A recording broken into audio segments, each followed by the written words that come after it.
This is, I kid you not, the trick that caused me to become a magician. Oh. Because, geez Louise, 25 years ago, a friend of mine showed this to me. Horrible at this. We were swapping tricks, and when I asked him how it was done, he wouldn't tell me. And I got so mad that when I went to college the next day, I bought a book of magic tricks and a deck of cards, and I started learning magic. This is the very first one. You learned magic out of spite.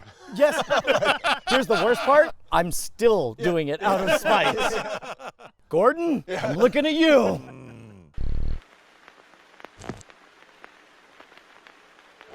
This episode of The Modern Rogue brought to you by Squarespace. Head on over to squarespace.com/rogue. Make sure to use promo code ROGUE at checkout. Get 10% off and keep us in business. All right, gang. So we originally learned how to grab attention by performing a trick that is so simple, so self-contained, people can't help but become engaged, and they're going to ask for more. That's when you build value, and of course our end goal is to win a free drink. The biggest mistake I see magicians make is walking up, pulling out a deck of cards, and asking someone to pick a card. That, to me, is harvesting before you've planted. You have to build up enough credit because they don't know you from Adam. They're trying to enjoy their meal or have a night out. They don't know if you're a creeper or a weirdo. That's why you have to give a gift at the beginning, and then you can make a very small ask of asking somebody to pick a card. You can actually shuffle the cards in front of them. You can borrow a deck if you're at somebody's house. But the important thing is that it genuinely doesn't require any kind of trick deck of cards. It genuinely doesn't require any preparation. In fact, you shuffle those. And this is, I kid you not, the trick that caused me to become a magician. Oh. Because, geez Louise, 25 years ago, a friend of mine showed this to me. Horrible at this. We were swapping tricks, and when I asked him how it was done, he wouldn't tell me. And I got so mad that when I went to college the next day, I bought a book of magic tricks and a deck of cards, and I started learning magic. This is the very first one. You learned magic out of spite. Yes. Here's the worst part. I'm still doing it out of spite. Gordon, I'm looking at you. Take any card you want. I'm not gonna look. There we go. Show everyone, show the camera. Don't let me see it. Mm-hmm. You got it? Yep. Here, say when. When? Okay, I'm gonna be very clear. I'm gonna let you place that there. And this will be the last time I touch that deck of cards. All right. I want you to cut the cards anywhere you want, set them right there, and then I want you to complete the cut. There we go. Complete the cut. Jeff, you do the same thing. And at this point, I'm gonna hide my eyes. I'm gonna lock eyes with you so that you know there's no way I can see what's happening. Your eyes are beautiful. David, you too. I'm gonna lock eyes with Jeff. Yeah.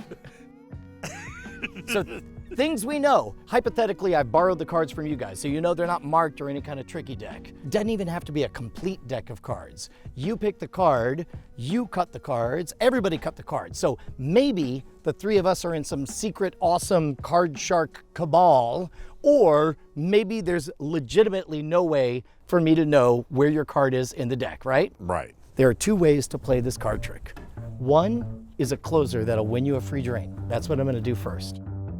You know your card, right? Mm-hmm. You keep your eyes on the cards. Okay. I'm gonna keep my eyes on you. All right. If you see your card, do not react. Sure. You got it? Got it. Don't freak out. Not I'm freaking reading out. your expression.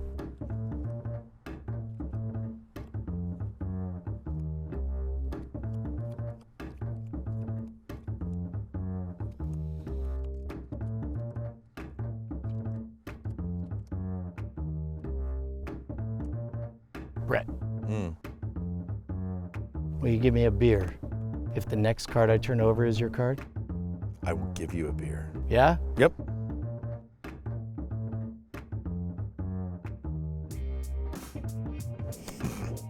Are you familiar with this one? I will go get you a beer. No, it's your house. Yeah. They're your beers.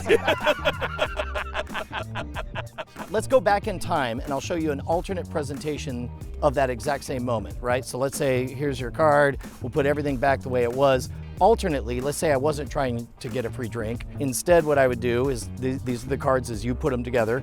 I would spread them And let's say I was trying to make a connection with somebody. I would ask them to reach forward, one hand, finger all the way out. I'm gonna see if I can feel your pulse, right? Okay. Strangely, no pulse, right? Is a vampire. And at this point, I might ask, your card, it's somewhere in there, right? Yeah, same card, right? You can present this as saying back in the 1800s, they would do muscle reading, what they called Hellstromism back in the day. I'm gonna see if I can feel those tiny micromuscular resistances as I get closer to your card. My arm doesn't go much further. Yeah, right? Okay, well, I know for sure it's none of these, right? And then you keep on spreading them out. You keep on going back and forth until finally you end up on their card, right? Right. So in this case, we're playing it as a value build and a good magic trick. But here's the important question. Do you guys want to know how this one is done? Two of you guys already know it. I think I do.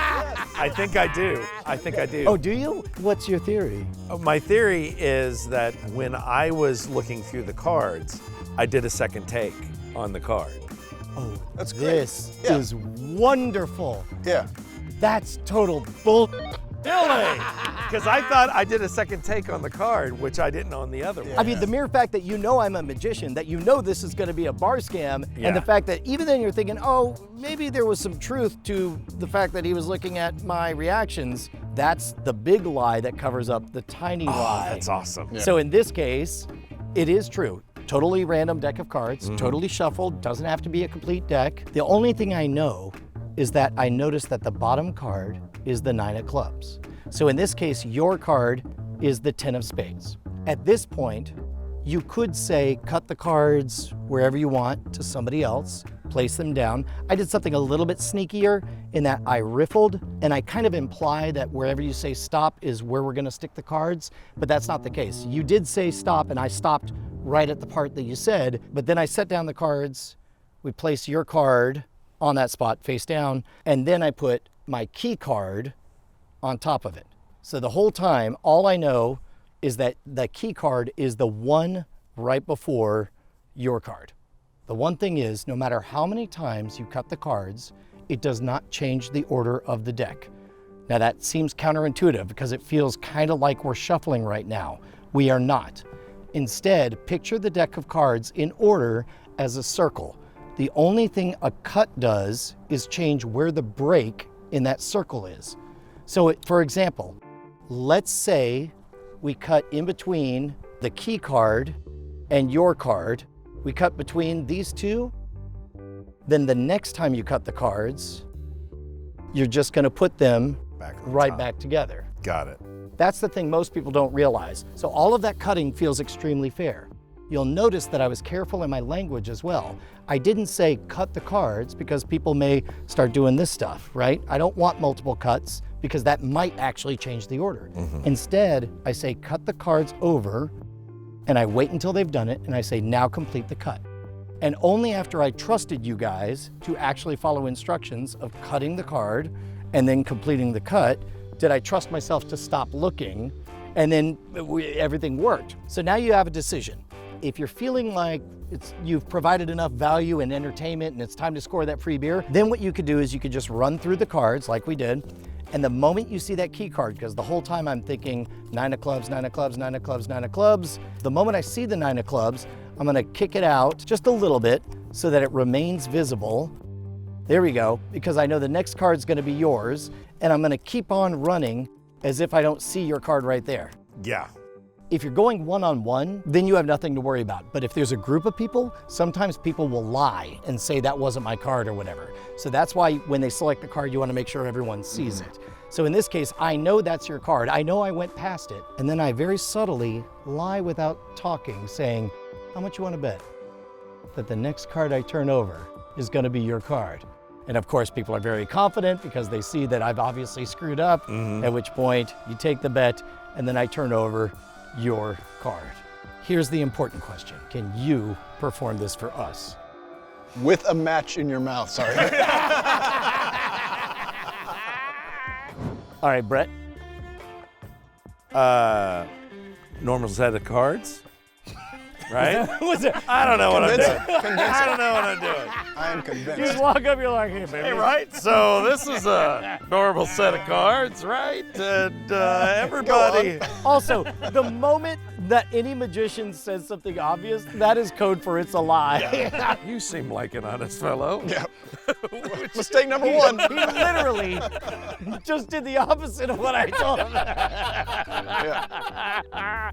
Could you shuffle these cards, please? There you go. You seem like an honest fellow. Thank you.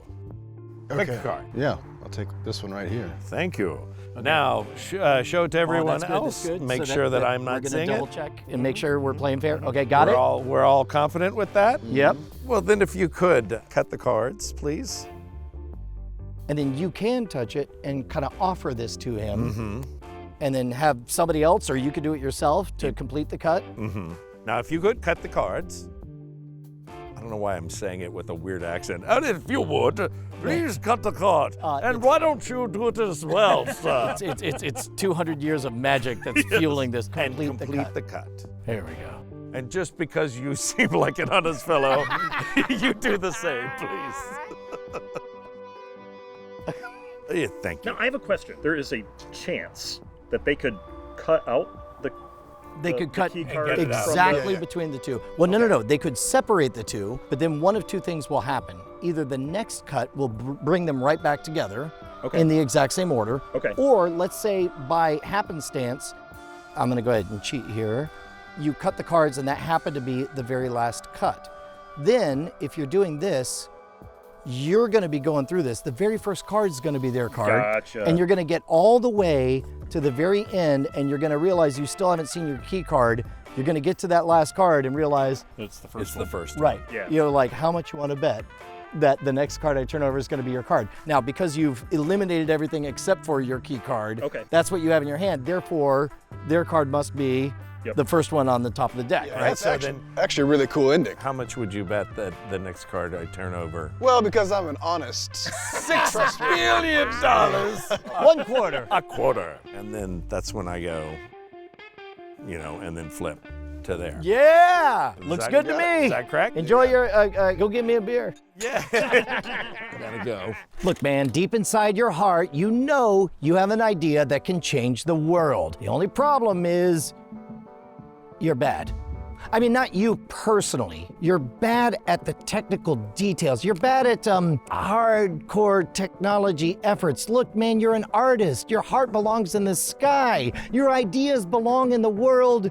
What you need is somebody to make them big, bold, and beautiful, and that'll scale as your ideas become embraced by now 8 billion humans. Guess who makes that possible? Our friends over at Squarespace. Head on over to squarespace.com/rogue. Sign up for the free trial. Here's what you're going to figure out. Number one, it's easy to make a website. Anybody can create bold, beautiful, award-winning designs when you have the tools of Squarespace. Number two, when your idea becomes infectious, popular, it suddenly becomes an overnight sensation. You'll be prepared because their distributed hosting will make sure that no amount of traffic can crash your hearts and dreams. Most importantly, once you become an international sensation, guess what? They have all the tools for you. Everything from mailing lists, commerce, content blocks, so it's easy to access video stuff. They even have a video studio app to help you make videos. I'm telling you, Squarespace has your back. There's a reason that themodernrogue.com uses Squarespace, and you should too. Head on over to squarespace.com/rogue. Give it a try. Let's see how it goes. Guess what? It's gonna look beautiful. You're gonna feel good about it. You're gonna use promo code ROGUE at checkout. You'll get 10% off. You're welcome and thank you. I don't know which of those I should say louder. You're welcome. Thank you. No. Thank you. No. You're welcome. Thank you. No. Somebody should make a site about this. Modern Rogue is supported in part by viewers like you at patreon.com/modernrogue. In the description, you can find all of our credits and additional ways to support the show. I don't know if I'd trust a quarter beer. Whatever beer you can get for a quarter. They used to do nickel beers, nickel pitchers That's at right. Conan's. Oh, man. Nickel pitchers? Yeah. That was a thing? Yeah. I'm very old. Is it homebrew? It was probably Lone Star. The pizza was covered with weed. Yeah.